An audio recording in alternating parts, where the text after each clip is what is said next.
देखा कि कैसे भूतिया गुड़िया एरोप्लेन में अपना खूनी खेल शुरू करती है, जिससे प्लेन एक पहाड़ पर क्रैश हो जाता है और उसके अंदर बैठे सभी यात्रियों, पायलट और स्टाफ की मृत्यु हो जाती है।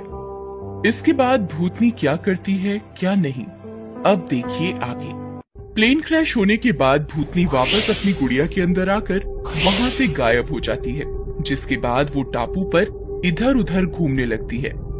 वाह, भले ही सफर कितना भी इरिटेटिंग क्यों ना रहा हो, लेकिन इसकी मंजिल बहुत खूबसूरत है। बस यहाँ अच्छा अच्छा शिकार और मिल जाए, फिर तो मजा आ जाएगा। टापू की सुंदरता को निहारते हुए भूतिया गुड़िया वहाँ रहने वाले आदिवासियों के कबीले में पहुँच जाती है, जहाँ पहुँचकर वो अपने अगले शिकार की खोज करने लगती है। यहाँ लोग शहर या गांव से कुछ अलग दिख रहे हैं, कुछ नया और इंटरेस्टिंग होगा। इनके साथ अलग खेल खेलूंगी। इस पर गुड़िया कबीले में एक घर के सामने जाकर बैठ जाती है, जिस पर वहाँ खेल रही बच्ची बिजुरी की नजर पड़ती है। कबीले में पहली बार कोई नया खिलौना एक गुड़िया देखकर बिजुरी उस पर आकर्षित हो जाती है और भूतिया गुड़िया को अपने साथ घर ले आती है। ए बिजुरी, ये शहरी खिलौना कहाँ से ले आई? रास्ते में मिली, सुंदर है, मेरे को चाहिए थी इसीलिए ले आई, अभी मेरी ही है। पर ऐसा खिलौना कबीले में कैसे आया? सुबह पहाड़ के पास जो प्लेन क्रैश हुआ, मेरे को लगता वहीं से आई। मेरे को ये पसंद है तो अब से मेरे पास ही रहेगी। बिजुरी की जिद मानते हुए उसके मम्मी पापा गुड़िया रखने के लिए मान जाते हैं, जिसके बाद बिजुरी पूरा समय उसे अपने साथ लेकर घूमती रहती है और रात में भी गुड़िया को अपने पास रखकर ही सोती है। आधी रात होते ही भूतनी गुड़िया से बाहर निकलकर जोर जोर से हंसने लगती है, जिससे सभी की नींद खुल जाती है। पूरे परिवार को जागा हुआ देख भूतनी बिना किसी देरी के उन्हें अपने सम्मोहन में कैद कर अपने मन मुताबिक काम कराने लगती है। इसे कहते हैं अच्छा समय। अब मजा आएगा ना बीड़ू। भूतिया गुड़िया बिजुरी के परिवार से कभी कबीले में चोरी तो कभी किसी का अपहरण कराने लगती है, जिससे कुछ ही समय में सभी कबीले वाले बहुत परेशान हो जाते हैं। आखिर मेरे कबीले में ये क्या चल रहा है?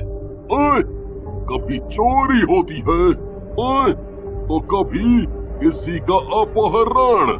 ओए, आज से पहले यहाँ ऐसा कुछ नहीं हुआ, फिर अब इसकी वजह। सरदार, कल रात ही मेरे घर को गिरीश आया था, उसके वापस जाने के साथ ही मेरी 2 बकरियां गायब हो गई। हाँ, गायब हो गई। आपके ऐसा बोलने से याद आता है कि कुछ दिन पहले जब मेरी बेटी गायब हुई थी तो वहाँ बिजुरी आई थी। इसी के साथ कबीले वाले बिजुरी और उसके परिवार के अजीब व्यवहार और घटनाओं से जुड़े होने की बातें सरदार को बताने लगते हैं, जिन्हें सुनकर कबीले का सरदार कुछ लोगों को दामिनी, गिरीश और बिजुरी को सभा में बुलाने के लिए उनके घर भेजता है। गिरीश, गिरीश, बाहर को तो आओ। चलो, तुमको सरदार ने बुलाया है।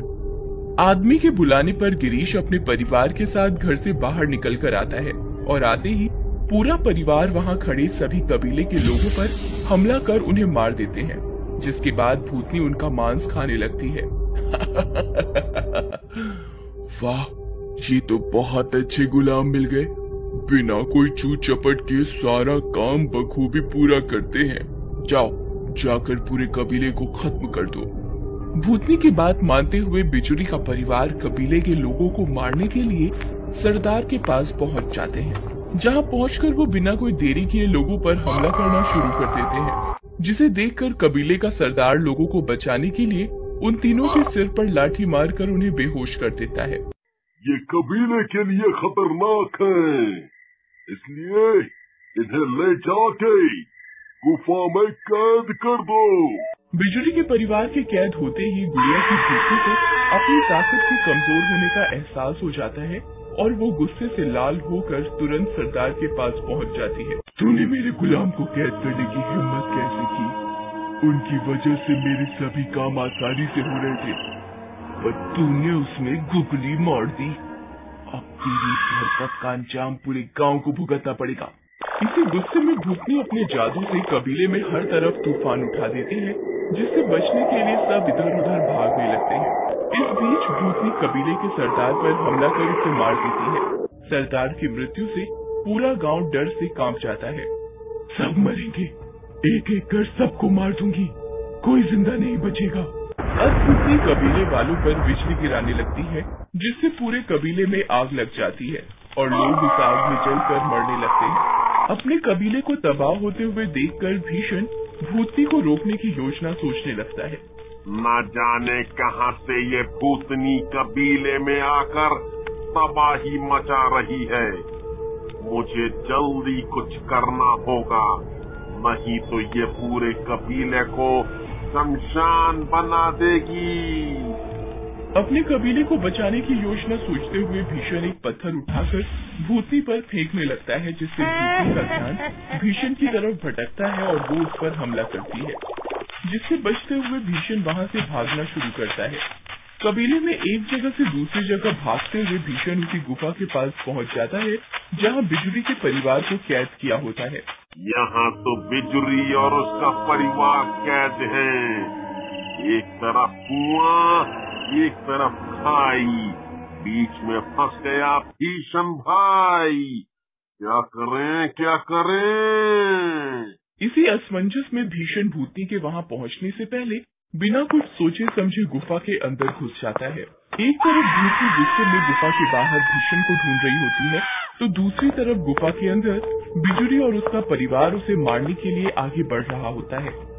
मैं तुम्हारे कबीले वाला हूँ गिरीश, तुम अपने ही कबीले के लोगों को मारोगे। रुको रुको, अरे कोई तो इन्हें रोको, बचाओ। भीषण के चिल्लाने की आवाज सुनकर भूतनी गुफा के पास आ जाती है। मुझसे बचने के लिए मेरे ही गुलाम के पास पहुंच गया। पर तुम तो पूरे कबीले के साथ इन्हें भी मार दोगी, फिर अभी गुलाम क्यों बनाया हुआ है?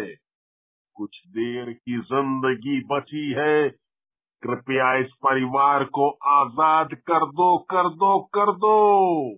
मरेंगे तो सब, पर चल तेरी आखिरी इच्छा समझकर इन्हें आजाद कर देती हूँ। भूतनी के ऐसा बोलते ही बिजुरी का पूरा परिवार सम्मोहन मुक्त हो जाता है, जिसका फायदा उठाते हुए भीषण उन्हें पूरी सच्चाई बताकर मदद के लिए पूछता है, जिस पर वे सब सोच में पड़ जाते हैं। मुझे लगता है कि बिजुली का नया खिलौना जिस दिन से आया है, ये सब तभी से शुरू हुआ है। कैसा खिलौना? कहाँ है खिलौना? काको, वो घर में है। अब मेरा ज्यादा टाइम वेस्ट किए बिना सारे जल्दी बाहर निकलो। इस पर भीषण जल्दी एक योजना बनाता है, जिसमें वो और बिजुली गुफा के दूसरे रास्ते से बाहर निकलकर उनके घर की तरफ चले जाते हैं। वहीं दामिनी और गिरीश भूतनी का ध्यान भटकाने की कोशिश करते हैं। कुछ देर में वो दोनों बिजुली के घर पहुंच जाते हैं, पर जैसे ही भीषण गुड़िया को हाथों में पकड़ता है, तो भूतनी तुरंत उसके अंदर वापस आ जाती है।